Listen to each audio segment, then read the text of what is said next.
Welcome to the Special Education Welcome Back for the 2025-2026 school year. This screencast is intended to provide you updated information related to navigating the world of special education. On this slide, you will see the Central Office Support Team school assignments for the 2025-2026 school year.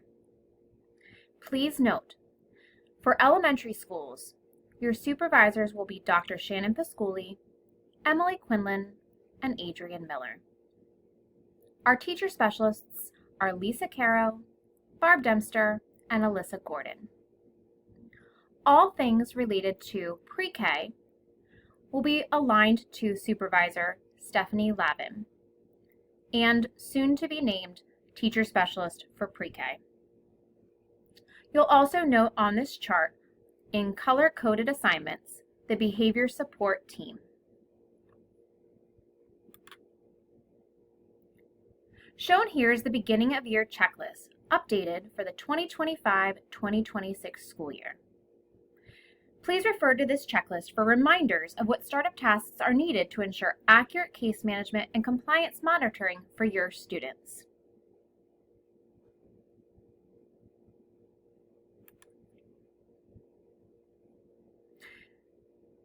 As with previous years, we have developed a special education survey for your school-based team.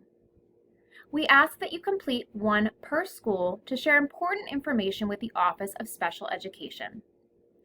This includes information such as your program assistant, days and times of your team meeting, and any supports that may be needed. Please ensure that this is completed to provide our office with accurate information for how best to support your team this school year.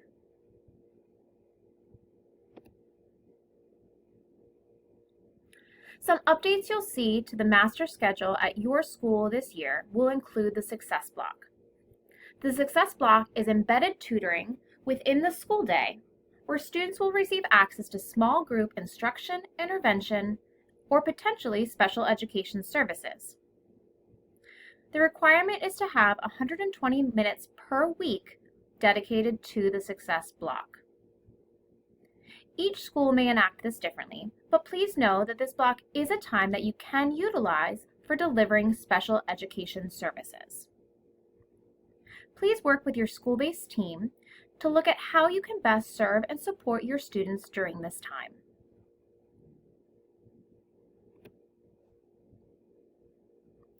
We wanted to reiterate that narrowing the gap goals are now a component to include in IEPs. If you'll notice, in the Maryland Online IEP, it does denote narrowing the gap goals under current goals in the IEP.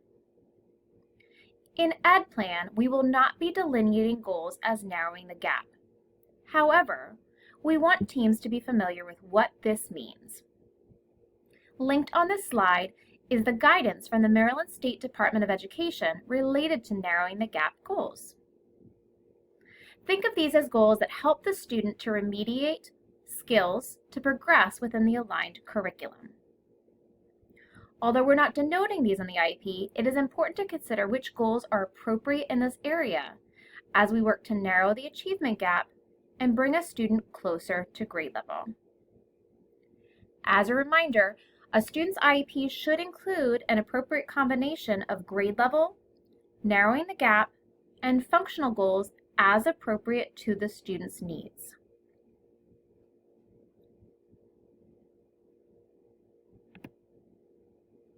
The out-of-state, out-of-county standard operating procedure is shown on this screen. In looking closer at this revised standard operating procedure, please note that the out-of-state and out-of-county processes have been combined.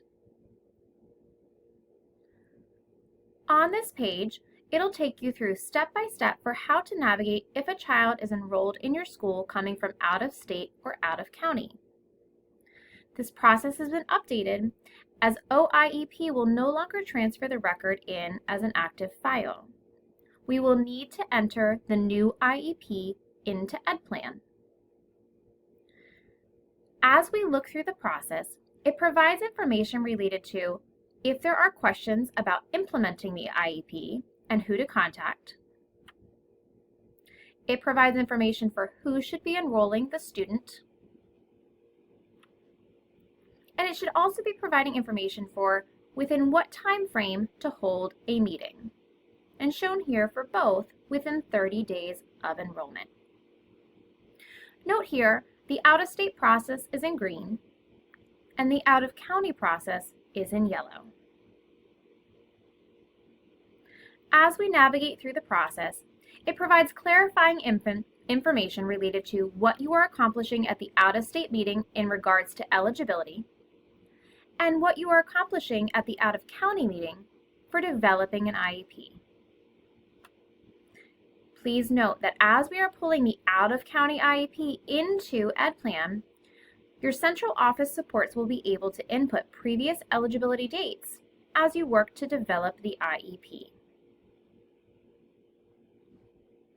Please take a moment to review this document and a step-by-step guidance with your special education team.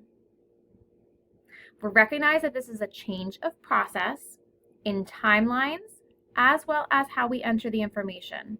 So we want your team to be comfortable with this change. If you would like to talk through any specific student cases, please reach out to your Office of Special Education representatives so we can navigate the process with you.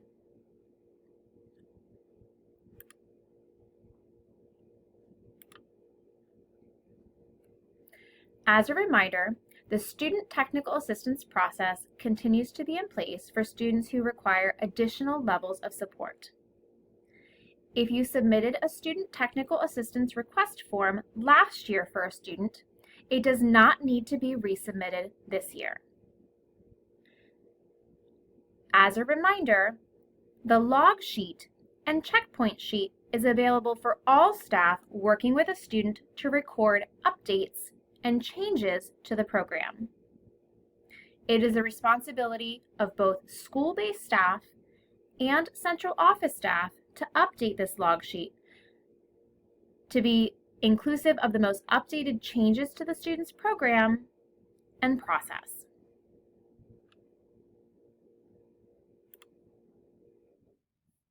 So reminders about upcoming PL. Shown here are the dates for the fall and winter cohort sessions for visualizing and verbalizing. Please note that cohorts are limited to 30 seats, and they will be assigned in order of staff registration. Information related to trainings will be coming directly to department chairs to share with their team members. The dates for the fall and winter cohort for Talkies are shown here. Again, cohorts are limited to 30 seats and will be assigned in order of staff registration.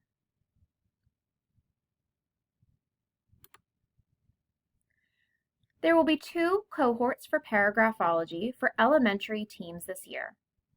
Cohorts will allow for 1 special educator per school to attend. Look for information coming about these soon. Back by popular demand is the MSDE course for Compliant IEP Development and Implementation. The dates for this course are shown here.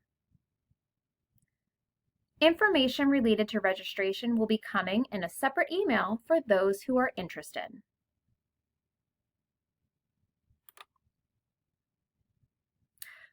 Cost training for the Child Outcome Summary for our pre-K students is scheduled for September 2nd and October 7th, with the times and locations shown here. As a reminder, any special educator or SLP that is servicing pre-K age students that has not been trained previously must attend this training. Participants can sign up by emailing Shannon Berger. Due to historically low attendance, the refresher training that was previously offered is not being offered this year. If you require support related to costs and you've previously been trained, please reach out to your assigned teacher specialist. we wanted to share some updates and reminders related to EdPlan. As a reminder, following the training, there is the IEP Compliance Manual available to support all FCPS staff in navigating the new online EdPlan system. We ask that you use this as a reference and a resource as you navigate the new system, both in how to develop a compliant IEP, as well as how to navigate step-by-step through the EdPlan system.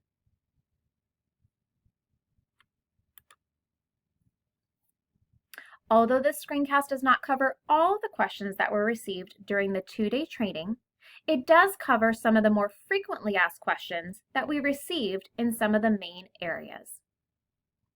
As we navigate through the different slides, please take a moment to pause, read the question and answers shown so that you can have a better understanding about some of the questions that came in related to EdPlan, so you can firm up your understanding related to the new system.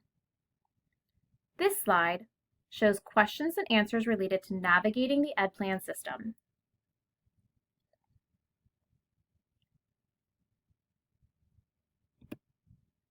Here are additional questions relating to navigating the EdPlan system.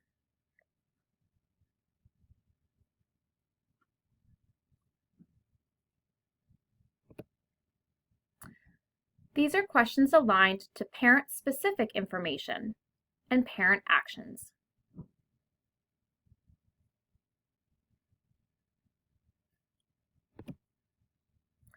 Here are questions and answers aligned to initial eligibility.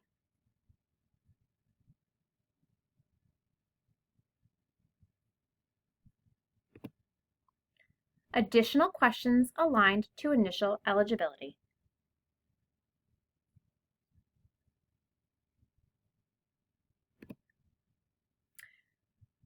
This page shows questions related to developing the IEP.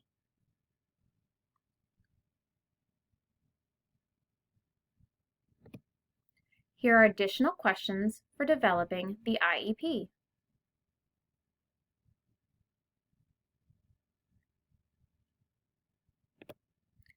We know those might not cover all of the questions that were posed. However, it does provide a start to some of the more frequently asked questions received over the course of the training. Additional questions and answers related to those frequently asked questions from the parking lot will be provided over the course of future communications and technical assistance sessions.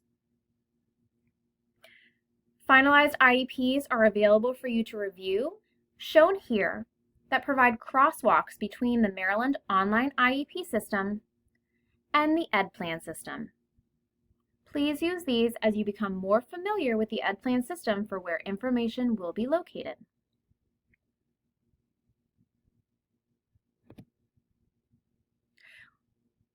The Office of Special Education will be offering weekly technical assistance sessions to support you in growing and using the EdPlan system. These sessions will start on Tuesday, August 26th, and there will be 2 sessions offered per day. On Tuesdays, sessions will be offered from 3 to 4 p.m. every Tuesday. On Thursdays, sessions will be offered from 8 to 9 a.m.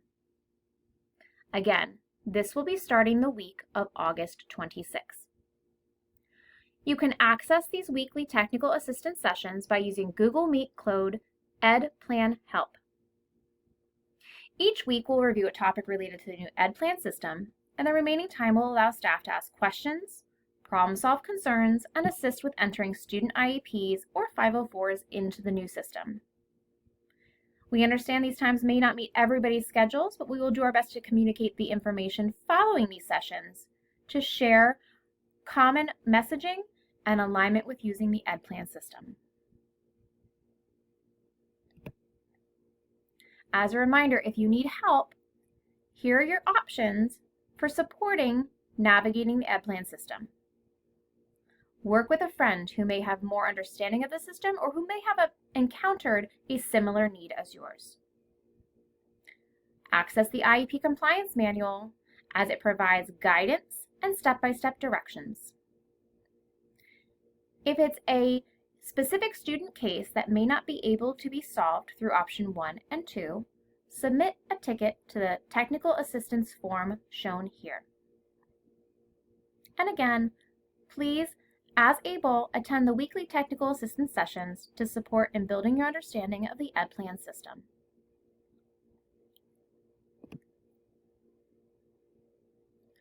We appreciate your time in listening to the screencast to get updated information related to special education for the 2025-2026 school year.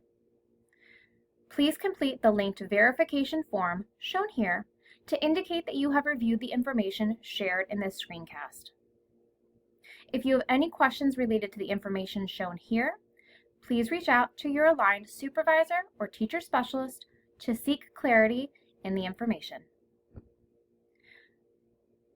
We are excited to see everybody back, and we hope everybody has a wonderful 2025-2026 school year.